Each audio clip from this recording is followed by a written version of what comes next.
ಮಹಾಸ್ವಾಮಿಗಳು. ಇಲ್ಲಿ ಕೊಚ್ಲಾಪುರ ಅನ್ನುವಂಥ ಒಂದು ಗ್ರಾಮ ಬರ್ತದೆ. ಬಹಳ ಚಲೋ ಇದ್ದಾಗ ಎಲ್ಲರೂ ಚಂದ ನಮ್ಮನ್ನ ಪ್ರೀತಿಯಿಂದ ಮಾತಾಡಿಸ್ತಾರೆ, ಅಕ್ಕರೆಯಿಂದ ಮಾತಾಡಿಸ್ತಾರೆ, ಸಂತೋಷದಿಂದ ಮಾತಾಡಿಸ್ತಾರೆ. ಆ ವಿಧಿ ಕರ್ಮದ ಮುಂದೆ ನಮ್ಮ ಯಾರ ಆಟಗಳು ನಡೆಯುವುದಿಲ್ಲ. ಇಲ್ಲಿ ಕೊಚ್ಲಾಪುರದೊಳಗೆ ಒಬ್ಬ ದೇವಕಿಯಮ್ಮ ಅಂತ ಒಬ್ಬ ಹೆಣ್ಮಗಳು ಬರುತ್ತಾಳೆ. ಆ ಚಂದ ತಾಯಿ ಜೀವನ ಚಲೋ ಇತ್ತು. ಆದ್ರೆ ಸಮಸ್ಯೆ ಏನಾಯ್ತಂದ್ರೆ ಒಂದಿಷ್ಟು ದಿನಗಳ ಕಾಲ ಆದ ಬಳಿಕ ಆ ತಾಯಿಗೆ ಹೆಣ್ಮಗಳಿಗೆ ಕುಷ್ಠರೋಗ ಅಂತಕ್ಕಂಥದ್ದು ಬರುತ್ತದೆ. ದೇವಕಿಯಮ್ಮಗ ಕುಷ್ಠರೋಗ ಅಂತಕ್ಕಂಥದ್ದು ಬಂತು. ಯಾವಾಗ ಕುಷ್ಠರೋಗ ಬಂತು, ಮನೆಯವರೆಲ್ಲ ಆಕೆಯನ್ನ ದೂರಿಡುತ್ತಾರೆ. ಸರಿಯಾಗಿ ಮಾತಾಡಿಸುವುದಿಲ್ಲ, ಊಟಕ್ಕೆ ಕೊಡುವುದಿಲ್ಲ. ಯಾವಾಗ ಮನೆಯವರೇ ದೂರಿಟ್ಟಾರಂದಾಗ ಹೊರಗಿನ ಜನ ಏನು ಪ್ರೀತಿನ ಮಾಡ್ತಾರೆ, ನಾವು ಚಲೋ ನೋಡ್ಕೋತಾರೆ. ನಾವು ಮನೆಯೊಳಗೆ ಸ್ವಲ್ಪ ವಯಸ್ಸಾಗಿರ್ತಕ್ಕಂಥವ್ರು ಚಲೋ ನೋಡ್ಕೊಡ್ರಿ ಅಂತ ನೋಡ್ಕೊಳಂಗಿಲ್ಲ. ನಡೆಯಕ್ಕಾಗಿಲ್ಲ ಅಂತ ಏನ್ ಮಾಡ್ತೀವಿ, ಚಂದ ಅವ್ರಿಗೆ ಒಂದು ಬಿಸಿ ರೊಟ್ಟಿ ಟೈಮ್ ಸರಿ ಮಾಡಿಕೊಡ್ರೆ ಅಂತ ಮಾಡಿಕೊಡಂಗಿಲ್ಲ. ಯಾವಾಗ ಹೋಗಿತ್ತಪ್ಪ ಇದು ನೋಡ್ತೀವಿ.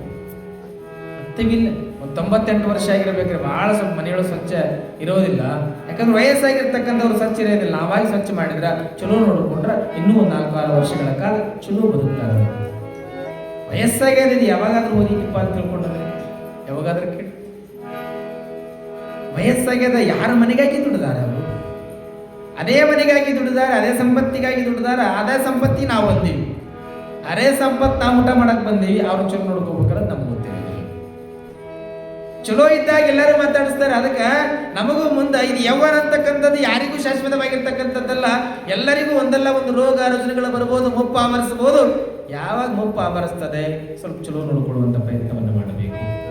ರೋಗ ರುಜಿನಗಳು ಬಂದಾಗ ಅವ್ರನ್ನ ಅಕ್ಕರೆಯಿಂದ ಕಾಣುವಂಥ ಪ್ರಸಂಗಗಳಲ್ಲಿ ನಾವು ನೋಡಿಕೊಳ್ಳಬೇಕು.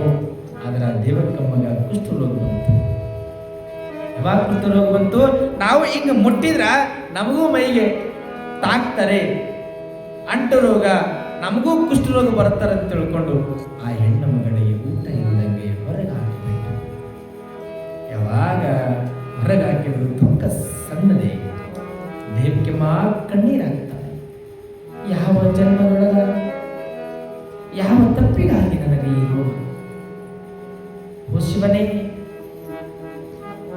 ಒಂದೇ ಸತಿಗೆ ಯಾವುದಾದ್ರೂ ಒಂದು ರೋಗ ಬಂದು ಹೋಗಿದ್ರೆ ಏನೋ ಹೋಗ್ಬಿಡ್ತಿತ್ತು ಜೀವ. ಕುಷ್ಠರೋಗ ಬಂದು ಇಡೀ ಊರೊಳಗ ಒಬ್ಬರು ನನ್ನನ್ನು ಮಾತಾಡಿಸೋರಿಲ್ಲ, ಒಂದು ರೊಟ್ಟಿ ತಗೋ ಅಂತ ತಿಳ್ಕೊಂಡು ಊಟಕ್ಕೆ ಕೊಡುವವರಿಲ್ಲ. ನನ್ನ ಹಸಿವಿನ ಆಕ್ರಂದನವನ್ನ ಯಾರಿಗೆ ಹೇಳಿರಿ? ನಾ ಮೈ ತುಂಬ ಆ ತುರಿಕೆ ಅಂತಕ್ಕಂಥದ್ದು ಬಂದಿರುವಂತಹ ಸಂದರ್ಭ. ಅಣ್ಣ ಮಗಳಂತಾಳೆ, ಓ ದೇವಾ, ಎಂತ ಕಷ್ಟವನ್ನ ಕೊಟ್ಟಿಲ್ಲಪ್ಪ ನನಗ, ಇಷ್ಟು ನರಕವನ್ನ ನಾನು ಅನುಭವಿಸಬೇಕಾ? ಎಲ್ಲಾ ಕಡೆ ಎಲ್ಲಿ ತೋರಿಸಿದ್ರು ಆಕೆಗೆ ಆರೋಗ್ಯ ಸರಿ ಹೊಂದೋದಿಲ್ಲ. ಯಾವಾಗ ಸರಿ ಆಗಲಿಲ್ಲ, ಊರವರೆಗೆ ಹಾಕಿದ್ರು. ಯಾವಾಗ ಊರವರೆಗೆ ಹಾಕಿದ್ರು, ನನಗೆ ಯಾರು ಇನ್ನು ಮುಂದೆ ನನ್ನನ್ನ ರಕ್ಷಣೆಯನ್ನ ಮಾಡುವವರಿಲ್ಲ, ನನ್ನನ್ನು ಕಾಪಾಡುವವರು ಯಾರೂ ಇಲ್ಲ, ನನ್ನನ್ನು ನೋಡಿಕೊಳ್ಳುವವರು ಯಾರೂ ಇಲ್ಲ. ಇನ್ನ ನನ್ನ ಜೀವ ಉಳಿಯುವುದಿಲ್ಲ. ಇದು ನನ್ನ ಜೀವ ಎಲ್ಲಿ ಹೋಗ್ಲೂ ಉಳಿಯೋದಿಲ್ಲ, ನನಗೆ ಗೊತ್ತಾಯ್ತು ಇನ್ನಂತ ತಿಳ್ಕೊಂಡು ತಾಯಿ ವಿಚಾರ ಮಾಡ್ತಾಳೆ. ದೇವಕಿಯಮ್ಮ ಮಹಾತ್ಮನ ಬಳಿ ಕೊನೆಯ ಭೇಟಿ ಆಗಬೇಕು. ಹಾಲಕೇರಿಯ ಅನ್ನದಾನೇಶ್ವರ ಮಹಾಸ್ವಾಮಿಗಳವರನ್ನ ಭೇಟಿ ಆಗ್ಬೇಕು. ನಾನು ಭೇಟಿ ಆದ್ರೆ ಮಾತ್ರ ನನಗೊಂದಿಷ್ಟು ಸಮಾಧಾನ ಸಿಗ್ತದೆ, ಇಲ್ಲಂದ್ರೆ ಸಮಾಧಾನ ಸಿಗೋದಿಲ್ಲ. ಎಲ್ಲ ಉರಿಯದ ಈ ಉರಿ ಬಾಧೆಯಿಂದ ಹೆಣ್ಣು ತಾಳಲಿ ಅಂತಾಳ ಹೆಣ್ಣು ಮಗಳು. ಆ ಉರಿ ಬಾಧೆಯೊಳಗ ಹಂಗೋ ಹಿಂಗೋ ಮಾಡಿ ನಡ್ಕೋತ ಆಗಿನ ಕಾಲದೊಳಗೆ ಹೋಗ್ತಾಳ. ಮಹಾಂತ ಮಹಾಸ್ವಾಮಿಗಳ ಹಾಲಕೇರಿಯ ಅನ್ನದಾನೇಶ್ವರ ಮಹಾಸ್ವಾಮಿಗಳವರ ಭೇಟಿ ಆಗ್ಬೇಕಂತ ತಿಳ್ಕೊಂಡು ಹೋಗ್ತಾಳ.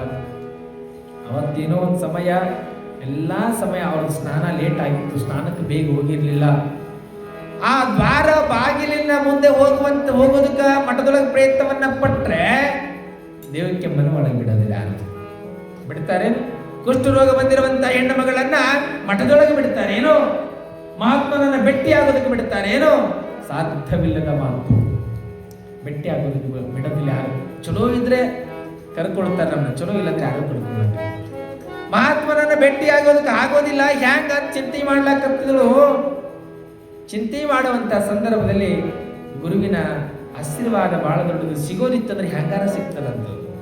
ಆ ಹೆಣ್ಣುಮಗಳು ಏನು ಮಾಡಿದ್ರು, ಹಿಂದಿನ ಬಾಗಿಲಿಂದ ಹೋದ್ರಾಯ್ತು. ಹಿಂದಿನ ಬಾಗಿಲಿನಿಂದ ಹೋದ್ರಾಯ್ತು, ಮಹಾತ್ಮನ ದರ್ಶನ ಆಗಬಹುದು ನನಗ ಅಂತ ತಿಳ್ಕೊಂಡು ಆ ಹೆಣ್ಣುಮಗಳು ಹೋಗೋದಕ್ಕ ಅನ್ನದಾನೇಶ್ವರ ಮಹಾಸ್ವಾಮಿಗಳು ಸ್ನಾನಕ್ಕೆ ಕೊಟ್ಟಿದ್ರು. ಎಷ್ಟು ಪುಣ್ಯ ಮಾಡಿದ ಅಂತಾಳೆ ಹೆಣ್ಣುಮಗಳು. ನಾ ಬಹಳ ಪುಣ್ಯ ಮಾಡಿದೆ ಅಂತ ಹೇಳಿದ್ರು ಹೆಣ್ಣುಮಗಳು. ಯಾವಾಗ ಆಲಕೇರಿಯ ಅನ್ನದಾನೇಶ್ವರ ಮಹಾಸ್ವಾಮಿಗಳು ಸ್ನಾನವನ್ನು ಮಾಡೋದಕ್ಕೆ ಹೋದ್ರು. ಸ್ನಾನ ಮಾಡೋದಕ್ಕೆ ಹೋಗಿರುವಂತಹ ಸಂದರ್ಭದಲ್ಲಿ ಬಚ್ಚಲಿರಿಂದ ಬರ್ತದಲ್ಲ, ಅವ್ರು ಸ್ನಾನ ಮಾಡಿದ ಮೇಲಿನ ನೀರು ಅಲ್ಲಿ ಕುತ್ಕೊಳ್ತಾಳೆ ಹೆಣ್ಣುಮಗಳು. ಕುತ್ಕೊಂಡು ಅನ್ನದಾನೇಶ್ವರ ಮಹಾಸ್ವಾಮಿಗಳು ಸ್ನಾನವನ್ನ ಮಾಡ್ಲಕ್ಕಂತಾರೆ. ಈ ಹೆಣ್ಣು ಮಗಳು ಏನು ಮಾಡ್ತಾಳೆ, ಅದೇನು ಸ್ನಾನದ ನೀರೇನು ಹೊರಗೆ ಬರ್ತಿತ್ತಲ್ಲ, ಅಪ್ಪ ಮಹಾತ್ಮ ಮೈ ಮೇಲೆ ಹಾಕಿಕೊಂಡಿರ್ತಕ್ಕಂಥ ನೀರು ಇದು ಸಾಮಾನ್ಯವಾದ ನೀರಲ್ಲ, ತೀರ್ಥ ಪಾದೋದಕದ ನೀರು. ಆತನ ಅಂಗ ಸ್ಪರ್ಶವಾಗಿ ನನ್ನ ಬಳಿಕ ನನಗೆ ಇನ್ನೊಂದಿಷ್ಟು ಉರಿ ಅದಲ್ಲ, ಉರಿಯ ತಾಳ್ಮೆ ನನಗೊಂದಿಷ್ಟು ಕಡಿಮೆ ಆಗ್ಬೋದು, ಉರಿ ಬಾಧೆ ನನಗೆ ಕಡಿಮೆ ಆಗ್ಬೋದು ಅಂತ ತಿಳ್ಕೊಂಡು ಅಲ್ಲಿ ಕುತ್ಕೊಂಡು ಆ ಹೆಣ್ಣು ಮಗಳು ಏನು ಮಾಡ್ತಾಳೆ ಅಂದ್ರೆ, ಆ ಕೈಯಿಂದ ನೀರಿಗೆ ಹಿಂಗೆ ತಗೊಂಡು ಹಿಂಗೆ ಮೈ ತುಂಬ ಕಣ್ಣು ಮುಚ್ಚಿಕೊಂಡು ಹಚ್ಕೋತ ಹೋಗ್ತಾಳೆ ದೇವಕ್ಕೆ. ಹಾಲಕೇರಿಯ ಅನ್ನದಾನೇಶ್ವರ ಮಹಾಸ್ವಾಮಿಗಳವರ ಆ ಸ್ನಾನ ಮಾಡಿ ಬಂದಿರತಕ್ಕಂಥ ನೀರನ್ನ ಹಿಂಗೆ ಮೈ ತುಂಬ ಹಿಂಗೆ ಹಚ್ಕೋತ ಹೊಂಟಳು, ಕಣ್ಣು ಮುಚ್ಚಿಕೊಂತ ಕಣ್ಣು ಮುಚ್ಕೋತ ಹ್ಯಾಂಗೆ ಹಚ್ಕೋತ ಹೊಂಟಾಳ. 5 ನಿಮಿಷಗಳ ಕಾಲ ಅವಧಿಯೊಳಗ ಏನಾಗಿ ಕುಷ್ಠರೋಗ ಬಂದಿತ್ತಲ್ಲ, ಆ ಎಲ್ಲಾ ಕುಷ್ಠರೋಗ ನಿವಾರಣೆಯಾಗಿ ಆರೋಗ್ಯವಂತ ಹೆಣ್ಣು ಮಗಳಾಗ್ತಾಳ. ಇದು ಹಾಲಕೇರಿಯ ಅನ್ನದಾನೇಶ್ವರ ಮಹಾಸ್ವಾಮಿಗಳವರ ಪಾದೋದಕದ ನೀರಿನ ಅಂದ್ರ ಅವ್ರ ಮೈ ಮೇಲೆ ಹಾಕೊಂಡಿದ್ರಲ್ಲ, ಅವ್ರ ಅಲ್ಲಿಂದ ನೀರು ಬಂದಿರತಕ್ಕಂಥ ನೀರು ಪಾದೋದಕವಾಗಿ ಪರಿವರ್ತನೆಗೊಳ್ಳುತ್ತದೆ. ಅದಕ್ಕೆ ಏನೆಲ್ಲ ರೋಗ ನಿವಾರಣೆ ಆದ ಬಳಿಕಪ್ಪ ಮಹಾತ್ಮ ಎಲ್ಲಿ ತೋರಿಸಿದ್ರು ಗುಣಮುಖ ಆಗ್ತಿರ್ಲಿಲ್ಲ. ನಿನ್ನ ಮೈ ಮೇಲೆ ಹಾಕಿಕೊಂಡಿರ್ತಕ್ಕಂಥ ಪಾದೋದಕದ ನೀರಿನಿಂದ ನನ್ನ ಜನ್ಮವೇ ಪಾವನವಾಯಿತು, ಕುಷ್ಠ ರೋಗ ನಿವಾರಣೆ ಅಂತ ತಿಳ್ಕೊಂಡು ಆ ತಾಯಿ ಶರಣಾಗತಲಾಗ್ತಾಳೆ. ಹಂಗ ಅದಕ್ಕೆ ಒಬ್ಬ ಜಂಗಮರ ಮನೆಗೆ ಬಂದಾಗ ಪಾದೋದಕವನ್ನು ಮಾಡಿಕೊಡೋದು, ಆ ಪರಮ ಪೂಜ್ಯರ ನಮ್ಮ ಮನೆಗೆ ಬಂದಾಗ ಪಾದೋದಕವನ್ನು ಮಾಡಿಕೊಂಡು ಮನೆ ತುಂಬ ನಾವೆಲ್ಲ ಪ್ರೋಕ್ಷಣೆಯನ್ನು ಮಾಡಿಕೊಂಡು ನಾವೆಲ್ಲ ಗುರುವಿನ ಹಾದಿಗಳಾಗಬೇಕು. ಯಾಕೆ ಹೇಳ್ತೇನೆ ಅಂದ್ರೆ, ಅಪ್ಪ ನಮ್ಮಪ್ಪ ವಿಜಯ ಮಹಾಂತೇಶ್ವರ ಮಹಾಸ್ವಾಮಿಗಳು ನಮ್ಮ ಮನೆಗೆ ಬಂದಾಗ ಅವ್ರನ್ನ ಹೆಂಗೆ ಬರ ಮಾಡ್ಕೋಬೇಕನ್ನೋದು ನಮ್ಮ ಮೊದಲು ಗೊತ್ತಿರ್ಬೇಕು.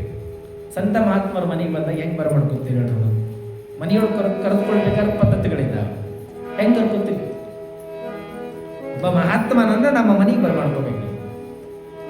ಹೆಂಗೆ ಕರ್ಕೋತೀರಿ? ಮೊದಲ ಬಂದ ತಕ್ಷಣ ಏನು ಮಾಡ್ತೀರಿ? ಏನು ಮಾಡ್ತೀರಿ ಹೇಳ್ರಿ ನೋಡೋಣ.